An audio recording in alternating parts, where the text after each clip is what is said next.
Uuden dian luominen. Aloitus välilehdessä on painike uusi dia. Paina sitä. Näin saat uuden dian.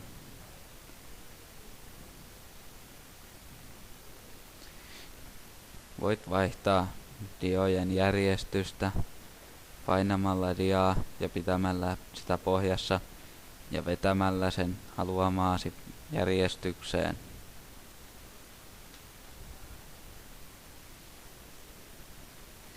Dian taustaväri. Sitä saat muutettua rakennevälilehdestä samasta paikasta, josta saat muutettua teemoja. Paina taustatyylit painiketta ja näin saat valittua itsellesi haluamasi värisen PowerPointin taustan.